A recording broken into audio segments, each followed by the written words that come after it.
kam chiqyapti aytaymi? Hech kim obuna bo'lmasdan like ham bosmayapti. Shuning uchun tezlashtiraylik. Buni hali ikkinchi qismi ham bor. Ikkinchi qismini ham aytishim kerak. Kitob haqida. Kitobni qanday o'qish kerakligini bo'yicha har kimning tanlovi, didi, fikri, turfa va o'ziga xos, ammo buni ham bilib qo'yish aslo zarar qilmaydi. Kitob o'qish qoidasiga rioya etish shunchalik muhimmi? Mutolaa kitob varaqlashdan nechog'lik farq qiladi? Bu borada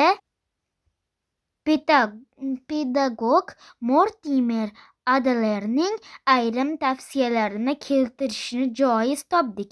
Keling, ayrim bosqichlarni ko'rib chiqamiz. Birinchisi, kitob sarlavhasini o'qing. Avra astarini, orqa oldini tekshiring. Kitobning birinchi sahifasini diqqat bilan ko'zdan kechiring. Ikkinchisi, badiiy adabiyotlarga duch kelganda sarlavhalarni ko'zdan kechirib, yakuniy bobni sinchiklab o'qing. Uchinchisi, kitobdagi ayrim sharhlarni erinmay o'qib chiqing. To'rtinchisi, tahlil qilishda eng avval muallif va u yozgan boshqa asarlar bilan biroz qiziqib ko'ring. So'ng birov ko'z yugurtirib satrlardagi ma'noni ilg'ab oling. Mabodo biror so'z, jumla yoki fikrga tushunmasangiz, qandaydir ma'lumot anglashilmay qolsa, darrov atrofdan najot izlang. U xoh lug'at, ensiklopediya bo'lsin, xoh muallimingiz. Shundan so'ng quyidagi savollarga imkon qadar javob bering. Birinchisi, qo'limdagi kitob o'zi nima? Nima haqida? Ya'ni mana erta haqida bo'lishi mumkin. Yoki ilm, boylik. Kitobni qanday o'qish kerak? Ancha endi narsalar tug'iladi. Endi ancha kitoblar bor. O'zbekiston shunchalik narsa qiladi, shuncha kitoblar bor o'zi. Ikkinchisi, voqealar rivoji nimaga ishora qilmoqda? Mana masalan, qaraylik, ertak. U birinchi yomonlik bilan boshlandi, keyin ikkalasi do'stlashib, palonchi pistonchi endi bir-biri bilan urushgan eng qattiq dushmanlar do'stlashib olishdi, keyin oxiri yaxshilik bilan tugadi. Bu yaxshilik keltiradi. Bosh yaxshilik bilan boshlanib yomonlik bilan tugagan, endi kam u, lekin o'sha yomonlik bilan tugagan, bir endi g'alati bo'lib ketadi yomonlik bilan tugasa. Shuning uchun uni ham qilmaslik kerak, yomonlik bilan tugatmaslik kerak. Shuni ham narsa qiladi. Asar haqiqatiga yaqinmi, butunicha yoki qisman? Meni masalan haqiqat endi hayotdan olinganmi, butuncha o'qiymikin yoki qisman o'qiymi deb ancha narsalar bor-da. Bunga ham ancha variantlar bor. 4. Bu kitobning ahamiyati qanday? Menga nima beradi? Aql beradi. Endi bilim odam o'zida bo'ladi-yu, lekin uni ham narsa qilish kerak. Aql bilan tezlashtirish kerak uni yaxshiligini. Asarni tugatgach, ozgina tanqidiy fikrlab, o'ylaganlaringizni boshqalar bilan baham ko'ring. Ishonavering, foydasini sezasiz. Nihoyat talabchan kitobxon darajasiga yetganingizda o'qish, bu savollarni to'g'ri tartibda berish va ularga javob qidirishi bilan nihoyalanadi.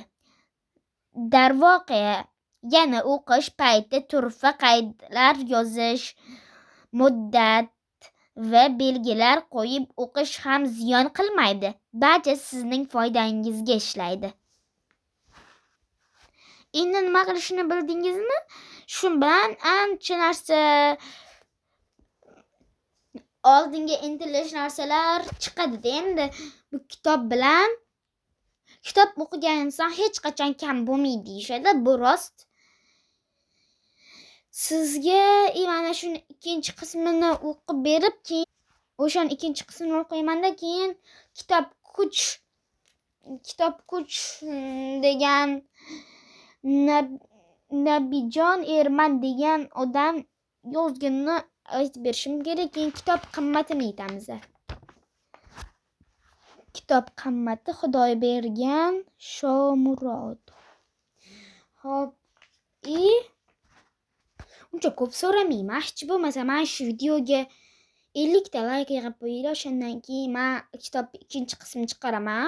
Kitobni yaxshi ko'rganlarga yoqadi va aniq like bosishadi va obuna bo'lishadi. Lekin kitobni yomon ko'rgan, ota-onasini yomon ko'rgan, chunki kitob o'qisangiz bilimingiz bilinadi-da. Endi bilimiz bilinganiga ota-onangizni yaxshi ko'rasiz. Shuning uchun ular aniq like bosmaydi. Bilaman, kitob o'qimaganlar va ota-onasini yomon ko'rganlar aniq like bosmaydi, obuna ham bo'lmaydi. To'g'risi. Chunki kitobni yaxshi ko'rganlar narsaga endi oldinga intiladi-da. Endi men kanalimda shunaqa narsalar chiqsa, endi ularni ko'rgisi keladi, kitob yaxshi ko'rganiga. Endi o'zim ham shunaqa kitobim bor, o'qiraman demaydi-da. Faqatgina oldinga intilib, videoga like bosgandan keyin endi u ko'p prosmotr yig'adi. Bitta odam bilan shuncha odam kitobga kirib ketadi. Va uni yaxshi odam desa bo'ladi. Obuna bo'lsangiz, buni kanaldagi videolarni endi ko'rsam bo'ladi. Endi kanalni bilib oldim-ku, obuna bo'lmasdan endi kanalni yozib narsa qilsa bo'laveradi, demanglar-da. Umuman bo'lmaydigan narsa bu. Menga yoqmaydi agar sizlar narsa qilmasanglar. O'zi bu video ko'rilmasa ham kerak. Kitob chunki yomon ko'radiganlar juda ham ko'p. Hammaga xayr, video yoqqansa like va obuna bo'lish eslaringizdan chiqmasin. Buni albatta men yashirmayman. Men kitobdan o'qiyapman va oldin ham aytganman, g'aroyib tanlovda. Bu hop 3-sinf 4-qism 33-bet. 33, 34, 35-betlarda bor. Endi men kitobimda bor ekan, bunaqa narsa qilmayman demanglar-da, bu ham yomonlikka eltiydi bu ham.